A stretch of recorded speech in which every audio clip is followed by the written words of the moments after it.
Assalamualaikum warahmatullahi wabarakatuh. Oke, Mimin akan lanjutkan cerita Lee Fugui-nya.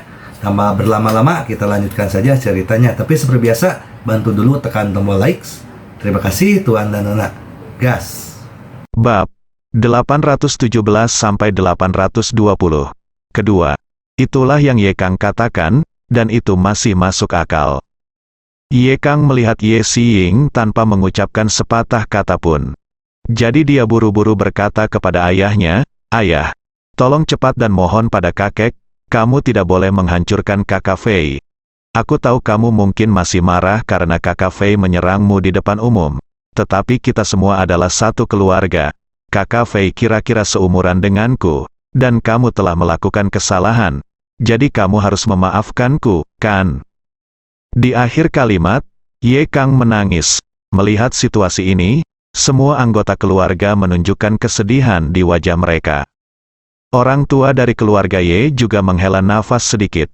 Dia awalnya mengira bahwa keluarga Ye tidak lagi memiliki lelaki baik darah dan daging. Tetapi dia tidak menyangka bahwa hari ini, tampaknya keluarga Ye masih memiliki orang-orang yang menghargai cinta dan kebenaran. Sayang sekali penglihatan saya redup dan saya terlambat menyadarinya. Untung saja anak baik ini tidak menunggu sampai ia tua, lemah, sakit dan cacat untuk ditemukan. Tubuhnya masih kuat dan ia bisa bertahan setidaknya beberapa tahun di keluarga Ye. Jika Ye Kang bisa dilatih, dia mungkin bisa menonjol di antara keturunan keluarga Ye. Sambil berpikir seperti ini, Tuan Ye terbatuk ringan, dan semua orang langsung terdiam. Ye Kang juga menoleh dan menatap lelaki tua itu dengan tatapan menyedihkan. Keadaan yang ditunjukkan Ye Kang saat ini mungkin akan mengejutkan Lee Fugui saat melihatnya. Tuan Ye merenung sejenak, lalu mengalihkan pandangannya ke Ye Kang, menatap Ye Kang dan bertanya, "Xiao Kang, izinkan saya bertanya, jika Anda tidak membiarkan penjahat seperti itu menyingkirkannya, apa yang harus kita lakukan padanya?" Ye Kang mencoba yang terbaik untuk menenangkan diri. Dia terus memikirkan apa yang dikatakan Lee Fugui kepadanya. Setelah beberapa detik, dia menyeka air mata dari sudut matanya dan berkata terus terang kepada lelaki tua itu, "Kakek, coba saya lihat. Kami masih memaafkan saudara Fei. Jika kami harus menghadapinya, biarkan saudara Fei meninggalkan lingkaran dalam keluarga Ye untuk sementara dan biarkan apa pendapatmu tentang dia meluangkan waktu untuk menenangkan diri." Orang tua itu tersenyum sedikit, menatap Ye Kang dan terus bertanya, "Setelah Ye Fei pergi dari sini, apakah menurutmu kamu dapat menangani bisnis yang dia kelola sebelumnya?" Ye Kang bahkan tidak memikirkannya. Jika Lee Fugui tidak memperingatkannya sebelum datang, dia mungkin akan mengangguk dan menyetujui masalah tersebut. Tapi untungnya, dengan instruksi Lee Fugui sebelumnya, Ye Kang berlutut di tanah dan bersujud, "Kakek, saya tidak bisa melakukannya. Seperti yang Anda tahu, saya telah belajar di sekolah dan saya tidak tahu banyak tentang bisnis. Bisnis yang dikelola saudara Fei selama bertahun-tahun pada dasarnya bernilai puluhan juta pesanan. Jika Anda menyerahkan ini kepada saya dan saya membuat kesalahan, saya akan kasihan pada Anda dan semua paman Anda." Pria tua itu menatap Ye Kang sambil tersenyum, melambaikan tangannya dan berkata, "Bangun dulu dan bicara. Jangan berlutut di hadapan orang lain." Ye Kang buru-buru berkata, "Kamu adalah kakekku. Wajar bagiku untuk berlutut di hadapanmu. Tetapi jika saya berlutut kepada orang luar, itu akan dianggap mengganggu ucapan saya. Kaki, saya pasti tidak akan berlutut." Orang tua itu mengucapkan kata-kata ini dengan penuh kegembiraan. Adapun Ye Fei, ekspresinya meredup. Awalnya, dia benar-benar mengira Ye Kang sedang berusaha membantunya.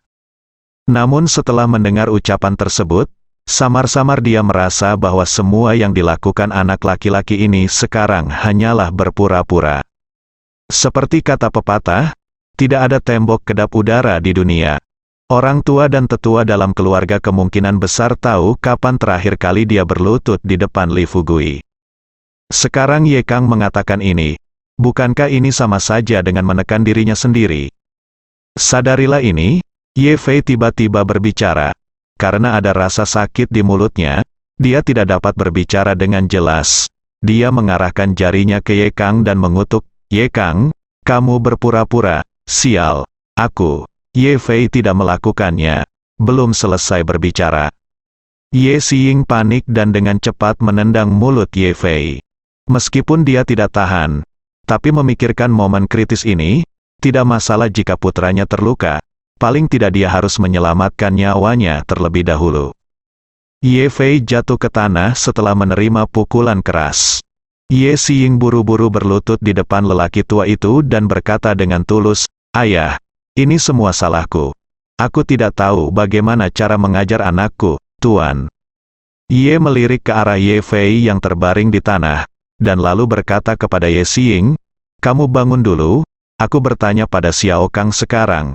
Jika ada yang ingin kamu katakan, sebaiknya kamu menunggu dan mengatakannya nanti." Setelah Ye Xiying berdiri, Tuan Ye terus bertanya Ye Kang, "Xiao Kang, silakan lanjutkan, saya berencana untuk membiarkan Anda menjalankan beberapa bisnis sekarang. Tolong beritahu saya apa yang Anda pikirkan terlebih dahulu." Ye Kang mencoba yang terbaik untuk menenangkan diri. Di depan semua anggota keluarga, dia berkata dengan ekspresi sedikit bingung, "Kakek, karena kamu punya rencana seperti itu, dan sepertinya saudara Fei tidak bisa terus mengelola bisnis ini. Coba saya lihat, saya bisa mengambil alih bagian kecil dulu latih bisnisnya. Dengan cara ini, ketika saya lulus, saya benar-benar dapat berbagi kekhawatiran keluarga Ye kami. Adapun sisa bisnisnya, saya pikir jika memungkinkan, saya akan menyerahkannya kepada paman Anda untuk uruslah. Itu saja, tekanan di pundak pamanmu mungkin lebih besar. Tapi menurutku agar keluarga Ye kita berkembang dalam jangka panjang, pamanku harus menanggung tekanan itu." Kata-kata Ye Kang adalah kata yang bagus. Bahkan Ye Xixiong, seorang ayah mertua, memandang putranya dengan kagum. Ye Xigong dan orang lain yang hadir bahkan lebih bersemangat. Sejak Ye Fei memasuki lingkaran dalam, hanya dalam beberapa tahun, tidak banyak urusan yang tersisa untuk saudara-saudara mereka. Sebagian besar bisnis keluarga Ye dikendalikan secara ketat oleh ayah dan anak Ye Fei dan Ye Xiying. Sekarang setelah Ye Fei diusir, bisnis apapun yang dilakukan Ye Fei dapat memberi mereka keuntungan jutaan. Beberapa orang mungkin berpikir bahwa hal terpenting bagi keluarga besar seperti mereka adalah uang. Jika Anda mempunyai pemikiran ini, Anda salah besar. Yang paling tidak dimiliki keluarga besar seperti mereka adalah uang. Berapa banyak orang yang perlu diberi makan di belakang layar? Dengan banyaknya bisnis mana yang bisa berjalan normal tanpa modal jutaan dolar? Masih ada pengeluaran lain yang perlu dibiayai untuk menunjang penampilan keluarga Ye mereka. Belum lagi mobil mewah yang dikendarai oleh orang-orang di keluarga tersebut kini bernilai setidaknya 1 miliar. Ini hanyalah salah satu aspek dari biaya, dalam aspek lain seperti pangan, sandang, perumahan, transportasi, dan lain-lain. Apakah mereka berani memanfaatkan tanah untuk menjual barang? Jawabannya pasti tidak mau mengalah.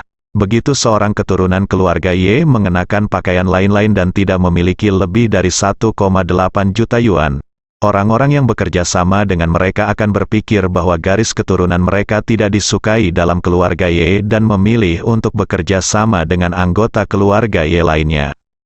Seiring berjalannya waktu, mereka akan menjadi seperti Ye Xixiong dan Ye Kang. Siapapun yang ingin menginjak ahli waris keluarga Ye bisa menginjaknya. Ketika titik kritis tiba, kehilangan nyawa adalah hal yang wajar.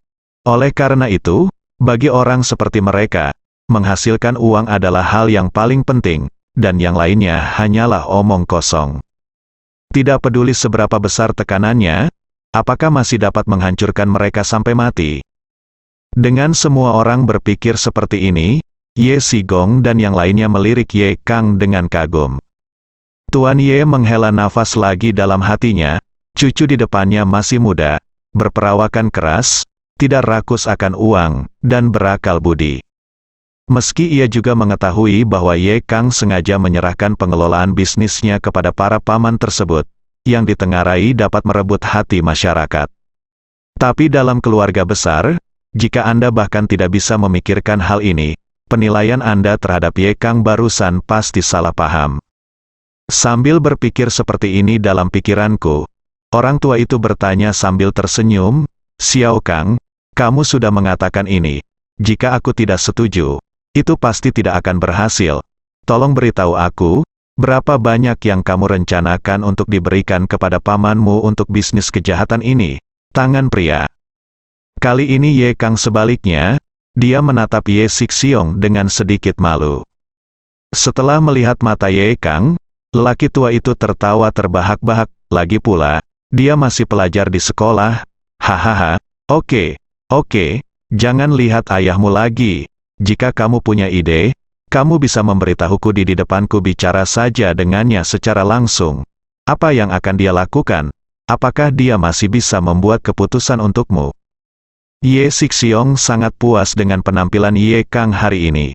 Setelah mendengar apa yang dikatakan lelaki tua itu, dia buru-buru berkata kepada Ye Kang, Xiao Kang, jangan kaget, cepat bicara. Ye Kang mengangguk, tampak gelisah dan berkata kepada lelaki tua itu, Kakek, saya tidak tahu situasi spesifik bisnis saudara Fei. Saya pikir jika memungkinkan, saya akan memberikan 2/3-nya kepada paman saya untuk dikelola, dan menyerahkan 1/3 sisanya kepada saya. Kemudian ayah saya dan saya akan bekerja sama, manajemen. Tetapi kakek, jangan marah jika aku memberitahumu satu hal. Orang tua itu merasa senang. Aku baru saja kehilangan cicit seperti Ye Fei. Sekarang dia punya pria kecil yang pintar seperti Ye Kang. Bagaimana mungkin dia tidak bahagia? Haha, katakan padaku, jangan takut. Kamu bisa mengatakan apapun yang kamu mau di depan semua orang. Sebagai pelajar, haha, tidak ada yang akan menyalahkanmu jika kamu mengatakan sesuatu yang salah. Terlihat lelaki tua itu adalah sangat senang kali ini. Ye Kang terkekeh dan berkata dengan hati-hati, saya khawatir saya akan kehilangan uang karena bisnis tertentu dan kehilangan wajah keluarga Ye kita. Begitu kata-kata ini keluar, ruangan yang awalnya serius langsung dipenuhi tawa. Ye Sigong mau tidak mau bangkit dan datang ke sisi Ye Kang, menepuk bahu Ye Kang, dan berkata sambil tersenyum, Xiao Kang, bocah bodoh, bagaimana kamu bisa mendapat untung tanpa kehilangan uang di bisnis Anda? Bertanya-tanyakan kepada beberapa saudara kita, bisnis siapa yang dapat menghasilkan keuntungan tetap? Biar saya beritahu Anda seperti ini, jika Anda dapat menghasilkan 1 dari 10 bisnis, itu dianggap untung. Orang tua itu tampak sedikit kecewa. Ye Sigong memelototi Ye Sigong dengan marah, dan hanya dengan satu pandangan, Ye Sigong dengan cepat melangkah mundur. Sigong, anak ini pernah bersekolah sebelumnya. Bagaimana kamu bisa menghancurkan kepercayaan diri anak seperti ini? Coba kulihat. Xiao Kang adalah bibit yang bagus. Hari ini aku memutuskan untuk membiarkan Xiao Kang berpartisipasi dalam setiap pengambilan keputusan besar keluarga Ye kita di masa depan. Pertama-tama menggantikan Ye Fei. Kalian tidak keberatan dengan proposal yang baru saja aku buat, kan? Orang tua itu sudah menyatakan posisinya. Pendapat apa lagi yang bisa dimiliki orang lain? Tepat ketika semua orang akan setuju, Ye Kang dengan cepat bertanya, Kakek, bagaimana dengan kakak Fei? Orang tua itu memelototi Ye Fei, yang masih tak sadarkan diri di tanah, melambaikan tangannya dan berkata, masalah ini akan seperti kamu baru saja berkata. Sigong, kamu bisa menyelesaikannya untukku dalam 1 hari. Jika tidak mudah untuk menanganinya, kalian saudara-saudara tua akan mengambil alih. Serahkan bisnis yang mudah itu kepada Xiao Kang. Ingat, jangan menyerangnya. Kepercayaan diri anak ini. Juga, Xiao Kang pernah bersekolah sebelumnya, dan bisnis bukanlah keahliannya. Mulai sekarang, Anda semua akan mengurusnya, dan Anda semua akan menyediakan tenaga dan sumber daya material untuk membantu. Orang tua itu mengucapkan beberapa patah kata dengan nada meremehkan. Kata-kata ini, secara tidak terlihat, telah menentukan posisi Ye Kang dalam keluarga Ye. Meski lelaki tua itu tidak mengusulkan untuk melatih Ye Kang sebagai kepala keluarga Ye di depan semua orang seperti sebelumnya. Namun di antara kata-katanya, maknanya sudah jelas. Adapun anggota keluarga Ye lainnya, Leng Buding mendapat begitu banyak bisnis karena sedikit kata-kata Ye Kang, jadi mereka tentu saja tidak punya alasan untuk membela diri dan membuat pernyataan yang tidak bertanggung jawab. Setelah pertemuan, semua orang dari tingkat pengambilan keputusan keluarga Ye datang ke ruang kerja lelaki tua itu. Lelaki tua itu, seperti biasa, duduk paling depan, melambangkan kedudukan kepala keluarga. Yang lain berdiri di kedua sisi, diam-diam menunggu lelaki tua itu berbicara. Setelah sekian lama, lelaki tua itu mengalihkan perhatiannya ke Ye Sigong. Sigong, bagaimana kontaknya dengan keluarga lu? Ye Sigong melangkah maju dengan cepat dan menjawab dengan hormat, Ayah, putra kedua dari keluarga Lu dan saya adalah kami telah bertemu Lu Xiaopeng. Tetapi sesuai keinginan Tuan Lu, dia meminta kami untuk memenangkan posisi kepala desa terlebih dahulu dan kemudian melanjutkan ke langkah berikutnya. Orang tua itu tersenyum dan bertanya pada Ye Sigong, Sigong, beritahu saya, bagaimana kita bisa memenangkan kepala desa? Jelas tidak sulit untuk menjadi orang dewasa. Pernahkah Anda memperhatikan bahwa Tuan Lu lebih tertarik pada aspek-aspek tertentu dari keluarga Ye kita? Alasan mengapa lelaki tua dari keluarga Ye memiliki begitu banyak anak laki-laki dan ketertarikannya pada wanita sangat berkaitan dengan hubungan yang besar. Dalam pikiran bawah sadarnya, hanya ada 3 cara bagi seorang pria untuk lebih dekat satu sama lain. Yang pertama adalah kekuatan. Kekuasaan seringkali menjadi modal utama yang menggerogoti hati seseorang. Adapun tipe kedua adalah uang.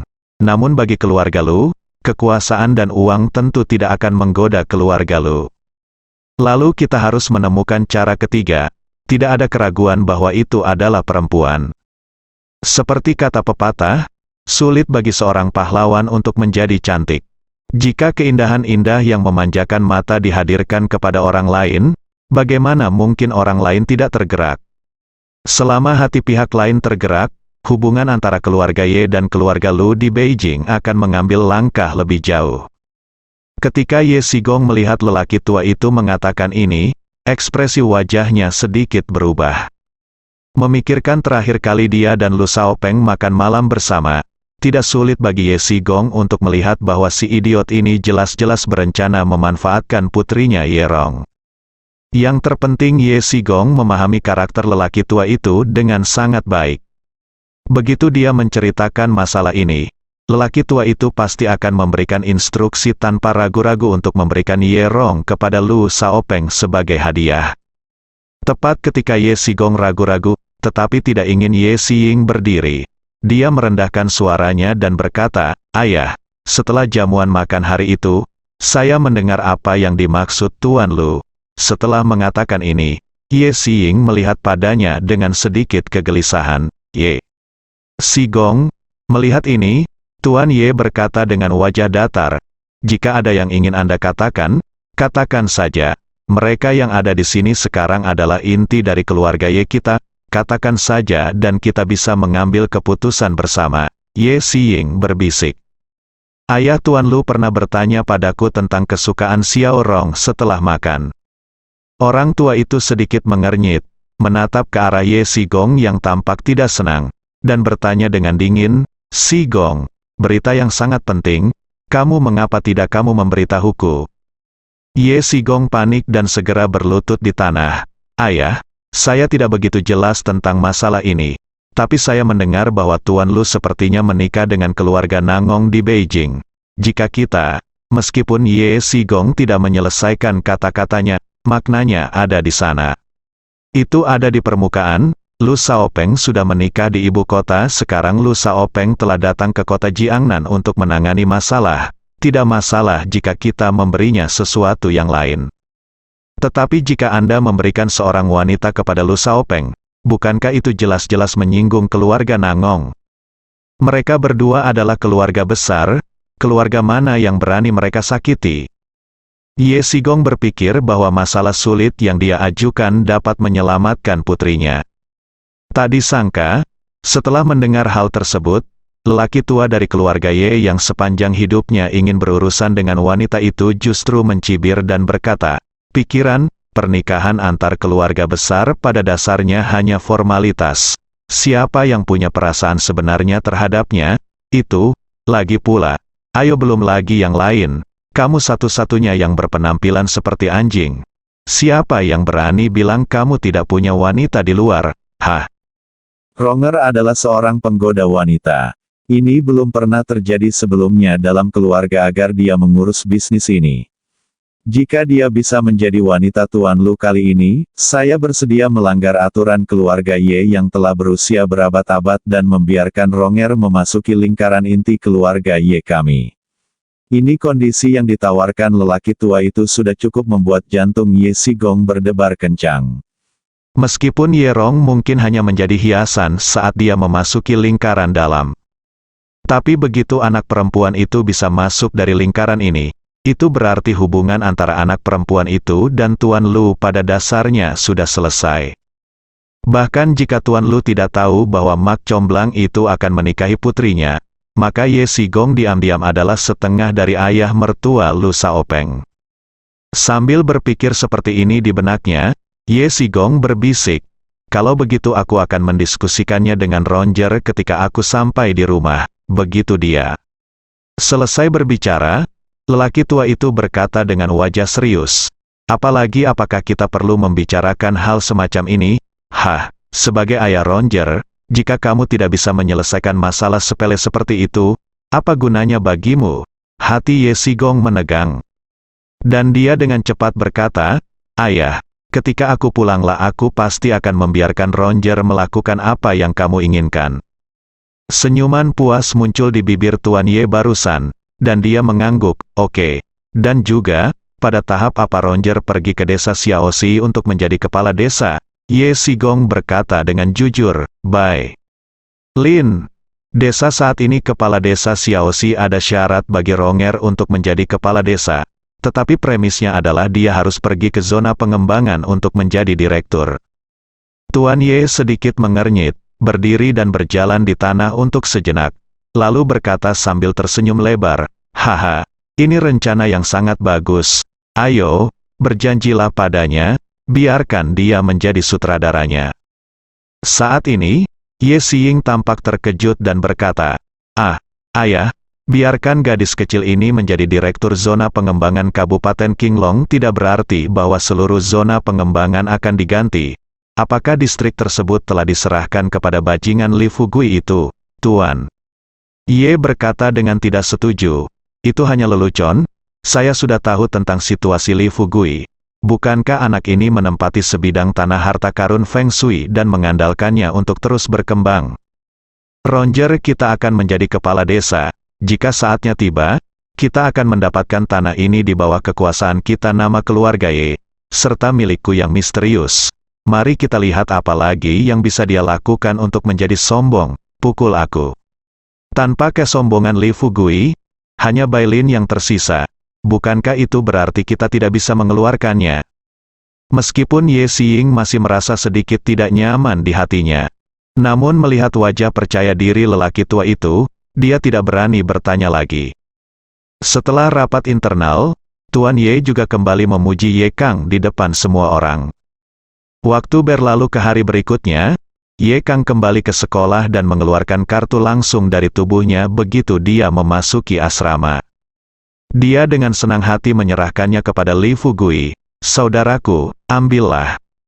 Li Fugui melihat kartu bank bersinar dengan cahaya keemasan dan bertanya dengan rasa ingin tahu, untuk apa ini? Ye Kang tidak menjawab, tetapi langsung memeluk Li Fugui dengan erat, tersenyum bahagia dan berkata, selesai. Hahaha, saya resmi memasuki lingkaran inti keluarga Ye tadi malam dan berpartisipasi dalam pertemuan inti keluarga Ye yang pertama. Juga, aku akan segera mengambil alih sepertiga bisnis Ye Fei. Ngomong-ngomong, saudaraku, setelah aku mulai berbisnis, aku mungkin jarang datang ke sekolah, tapi aku sudah memikirkannya ketika aku kembali. Kamu belajar untuk mencari kekayaan, jadi jika kamu mengikutiku dan menasihatiku, aku akan memberimu 10 juta setiap tahun. Ye Kang mengerti bahwa tanpa Li Fugui, kehidupan dia dan ayahnya mungkin masih tergantung pada seutas benang. Bagaimana mungkin dia memasuki lingkaran inti keluarga Ye dengan begitu cepat? Meskipun 10 juta ini mungkin tampak besar bagi orang luar. Tapi bagi Ye Kang sekarang, itu mungkin hanya sebuah bisnis. Namun, yang tidak disangka Ye Kang adalah Li Fugui tidak menunjukkan kegembiraan apapun setelah mendengar kata-kata ini. Sebaliknya, dia menatap Ye Kang dengan cemas dan berkata, "Tuan muda Ye, jangan berpikir untuk berterima kasih padaku dulu. Kamu tahu, saya meminta Anda untuk bertanggung jawab, kepala keluarga Ye. Kita baru menyelesaikan sepertiganya. Dengan kata lain, mengeluarkan Ye Fei dari lingkaran dalam keluarga Ye Anda adalah langkah pertama dalam seluruh masalah ini. Masih banyak masalah yang harus kita selesaikan di masa depan. Jika kamu tidak hati-hati, kamu tahu situasi keluarga Yemu. Begitu orang lain memimpin, kamu dan ayahmu tidak akan selamat." Ye Kang perlahan-lahan menjadi tenang. Turun setelah mendengar ini, dia menjilat bibirnya yang kering, mengambil nafas dan bertanya, "Saudaraku, apa maksudmu?" Li Fugui berkata dengan misterius, "Jadi, jika kamu bisa mempercayaiku, bisakah kamu memberitahuku apa yang kamu katakan kemarin? Ceritakan padaku isi dari pertemuan inti malam ini." Ye Kang sangat terkesan dengan Li Fugui. Bagaimana mungkin dia tidak mempercayainya? Di depan Li Fugui, Ye Kang menceritakan semua yang didengarnya tadi malam. Setelah Ye Kang selesai berbicara, Li Fugui hanya bisa menghela nafas. "Dengar, paman keduamu sepertinya siap untuk ikut memperjuangkan kepala keluarga." Ye Kang langsung melambaikan tangannya dan berkata, "Tidak mungkin, paman kedua saya tidak bisa menjadi kepala keluarga." Li Fugui tersenyum tipis dan bertanya, "Mengapa?" Ye Kang berkata dengan percaya diri, "Aturan keluarga Ye kami adalah hanya mereka yang telah melahirkan seorang anak laki-laki yang dapat menjadi calon kepala keluarga. Saat ini, di antara generasi tua keluarga Ye kami, satu-satunya yang bisa yang bersaing memperebutkan posisi kepala keluarga adalah paman saya, ayah saya dan paman keempat saya. Paman kedua hanya mempunyai satu anak perempuan, dan paman kelima belum menikah. Keduanya hanya bisa masuk lingkaran dalam dan tidak bisa dijodohkan untuk menjadi kepala keluarga." Begitu Ye Kang selesai berbicara, Li Fugui tersenyum dan berkata, "Tuan muda Ye, Anda juga tuan muda dari sebuah keluarga besar. Izinkan saya bertanya kepada Anda, apakah Ye Sigong mencintai putrinya?" Ye Kang terkekeh dan berkata, "Itu bukan masalah besar. Paman kedua saya hanya memiliki anak perempuan ini. Saudari Ronger adalah hati paman kedua saya, daging." Li Fugui membuang senyum di wajahnya dan bertanya dengan serius, "Jika itu masalahnya, lalu mengapa dia memotong daging jantungnya dan memberikannya kepada anjing?" Mendengar perkataan Li Fugui, Ye Kang tercengang. Iya, dia tahu betapa paman keduanya sangat mencintai Sister Ronger. Sejak kecil, Ye Rong hanya menitikkan air mata beberapa kali. Namun kali ini, paman keduanya sebenarnya setuju untuk memberikan Ye Rong kepada Lu Shaopeng. Memikirkan ini, Ye Kang tidak lagi berani berpikir lebih jauh. Dia memandang Li Fugui dengan gugup dan bertanya, "Saudaraku, menurutmu apa yang harus kita lakukan sekarang, Ye Fei? Kita bisa menemukan cara untuk mengeluarkannya dari lingkaran dalam, tapi paman kedua saya, dia adalah pahlawan Ye kita keluarga, tidak mungkin melakukannya dengan mudah. Goyangkan posisinya di keluarga Ye." Li Fugui berbaring di tempat tidur, menutup matanya sedikit, dan setelah berpikir sejenak, dia berkata kepada Ye Kang, "Oke, biarkan aku temui ayahmu suatu saat nanti." Sekarang, Ye Fei telah dikeluarkan dari tingkat pengambilan keputusan keluarga Ye. Bisnisnya telah diambil kembali, dan dia diberi pelajaran oleh Ye Xiying. Dia masih di rumah sakit. Anjing yang mengikuti Ye Kang sebelumnya juga dikirim ke perusahaan keamanan ayahnya untuk pendidikan kali ini. Bertemu Ye Xixiong saat ini, Li Fugui tidak perlu khawatir akan menimbulkan masalah yang tidak perlu. Ketika Ye Kang melihat bahwa Li Fugui berencana untuk bertemu ayahnya, dia menjadi bersemangat lagi dan buru-buru tersenyum dan berkata, "Saudaraku, kamu tidak tahu, ayahku berkali-kali menyuruhku untuk mengajakmu menemuinya ketika aku punya waktu. Hei, haha, ayo pergi, hari ini tepat." aku akan segera menelepon untuk mengatur dan langsung pergi ke rumahku. Li Fugui melambaikan tangannya dan berkata, lupakan rumahmu, ayo pergi ke perusahaan keamanan ayahmu dulu, Ye. Kang buru-buru berkata, perusahaan keamanan tidak punya apa-apa, hanya sekelompok pria dewasa. Apa gunanya pergi ke sana? Lebih baik membuat pengaturan di luar. Li Fugui merentangkan tangannya dan berkata tanpa daya, Tuan Ye, saya masih pelajar, dan saya bertekad untuk sebagai siswa yang baik. Jika Anda melakukan ini, itu akan dengan mudah membuat saya buruk. Jika tidak berhasil, kami akan pergi ke perusahaan keamanan Anda. Ye Kang melihat Firmali. Fugui sikap, dia tidak punya pilihan selain mengikuti pikiran Li Fugui dan berkata sambil tersenyum, oke, ayo pergi ke perusahaan keamanan. Dengan Ye Kang yang memimpin, apa yang disebut manajemen tertutup Universitas Jiangnan menjadi omong kosong. Kedua, karena itulah Ye Kang datang kali ini dan langsung mengganti Ferrari lamanya menjadi Rolls-Royce, mobil yang lega. Ye Kang terus mengucapkan kata-kata terima kasih. Li Fugui tersenyum dan tidak berkata apa-apa, memikirkan bagaimana mengatasi masalah Ye Rong. Awalnya, dia tidak tahu siapa yang dikirim keluarga Ye ke desa Xiaoxi untuk menjadi kepala desa. Saya pikir itu adalah salah satu dari 5 putra lelaki tua itu. Tetapi saya tidak menyangka keluarga Ye akan menyerahkan masalah penting seperti itu kepada Ye Rong. Saya tidak tahu apa kemampuan Ye Rong dan apakah dia cocok menjadi kepala desa. Jika demikian, dia mungkin bisa menggantikan Bai Lin dan mengelola desa Xiaoxi.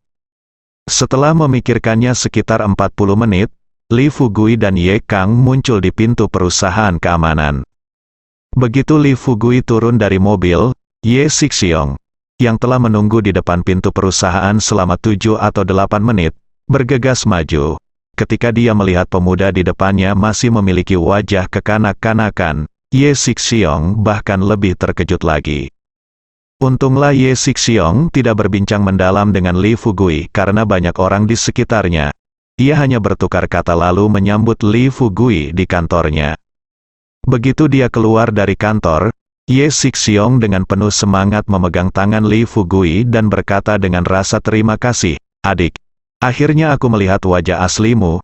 Jangan katakan apapun. Aku akan membiarkan Xiao Kang membawakannya untukmu. Apakah dia memberikannya padamu? Kali ini, Ye Kang mengeluarkan kartu bank emas yang bersinar dari saku celananya. Melihat ini, Ye Sixiong menendang pantat Ye Kang dengan keras dan mengumpat dengan marah. Kamu bajingan, bukankah aku memintamu untuk memberikan barang-barang itu kepada adik laki-laki ini? Mengapa kamu masih membawanya? Ye Kang tersenyum tak berdaya dan berkata, Ayah, jangan salahkan aku dulu, aku tidak akan menerima hal ini untuk saat ini. Apa yang bisa aku lakukan? Begitu dia selesai berbicara, Ye Sixiong mengambil kartu itu ke tangannya sendiri dan memasukkannya ke dalam saku Li Fugui. Adik, ada 20 juta di kartu ini. Hehe, simpan dulu, dan kita akan berbisnis nanti. Kalau lebih besar pasti dapat keuntungan lebih banyak. 20 juta? Hal ini tidak mengejutkan Li Fugui. Awalnya dia mengira pihak lain memberinya beberapa juta saja sudah cukup. Namun kini tampaknya Ye Kang dan Ye Sixiong, ayah dan anak, masih sangat pandai memenangkan hati orang. Karena pihak lain memasukkan semua uang itu ke dalam sakunya, Li Fugui tidak akan gagal untuk cukup menghargainya sehingga mengeluarkannya dan mengembalikannya ke pihak lain. Selain itu, dia harus bertemu dengan anggota keluarga Ye yang lain nanti, dan dia selalu membutuhkan alasan yang tepat untuk menjelaskan mengapa dia begitu kaya. Orang tidak bisa bertanya mengapa dia sekaya dia sekarang. Dia harus memberitahu mereka bahwa dia adalah Li Fugui dari Kabupaten Qinglong, bukan? Setelah menerima uang itu, Li Fugui berkata kepada Ye Sixiong sambil tersenyum, Paman, kamu telah mengeluarkan uang. Dalam hal ini, aku akan menerima uangnya dulu. Ye Sixiong menarik Li Fugui untuk duduk di sofa dan berkata dengan sibuk smile, terimalah. Kamu harus menerimanya. Jika kamu tidak menerimanya, aku akan marah padamu.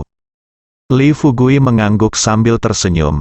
lalu memulihkan pikirannya dan berkata terus terang kepada Ye Sixiong, "Paman, aku di sini bersamamu hari ini, terutama karena urusan Ye Sigong. Saya mendengar dari saudara Kang bahwa keluarga Ye berencana membiarkan Ye Rong pergi ke desa Xiaoxi untuk melayani sebagai kepala desa." Ye Sixiong mengerutkan kening dan menatap Ye Kang. Ye Kang segera mengerti maksud mata ayahnya. Dia melangkah maju dan berkata sambil tersenyum, "Ayah, kakak Fugui adalah salah satu dari kita. Apakah kamu masih berencana menyembunyikan hal semacam ini, Ye?" Sixiong tersenyum canggung. "Bukannya aku menyembunyikannya. Hanya saja masalah ini ada hubungannya dengan kita di rumah, Ye. Apakah penting jika kamu memberiku beberapa nilai?" Kata-kata Ye Sixiong sangat bijaksana. Mencapai suatu prestasi, terus terang, berarti bersaing memperebutkan posisi kepala keluarga. Li Fugui secara alami mengerti. Begitu pihak lain selesai berbicara, dia berkata sambil tersenyum, "Paman, untuk mencapai beberapa prestasi, Ye Sigong segera memberikan semua apelnya kepada orang lain. Dia bahkan tidak memiliki siapapun untuk mendukungnya. Dia di usia tuanya. Apakah kamu tidak takut untuk tinggal?" Begitu dia mengucapkan kata-kata ini, Ye Sixiong tiba-tiba mengeluarkan butiran keringat di dahinya. Meskipun dia tahu bahwa ketika membicarakan masalah ini tadi malam, Ye Sigong sebagian besar tidak berdaya. Namun pada akhirnya, ketika lelaki tua itu mengusulkan agar Ye Rong juga masuk ke lingkaran dalam, Ye Sigong tidak melanjutkan argumennya. Sudah menjadi fakta yang jelas bahwa Ye Rong telah diberikan. "Adik laki-laki, jangan beritahu aku. Menurut apa yang kamu katakan, saudara laki-lakiku yang kedua akan membakar perahu dalam hubungannya." Li Fugui mengangguk dan berkata, "Ini bahkan lebih kejam daripada membakar perahu di dalam kuali. Sejauh yang aku tahu, kakak keduamu memperlakukan cinta Ye Rong dengan luar biasa. Tapi kali ini, ketika Tuan Muda Ye dikeluarkan dari lingkaran dalam, dia tiba-tiba menyetujui rencana lelaki tua itu dan membiarkan putrinya menjadi korban. Pikirkan tentang itu. Jika itu kamu, apa yang akan kamu lakukan?" Bersambung.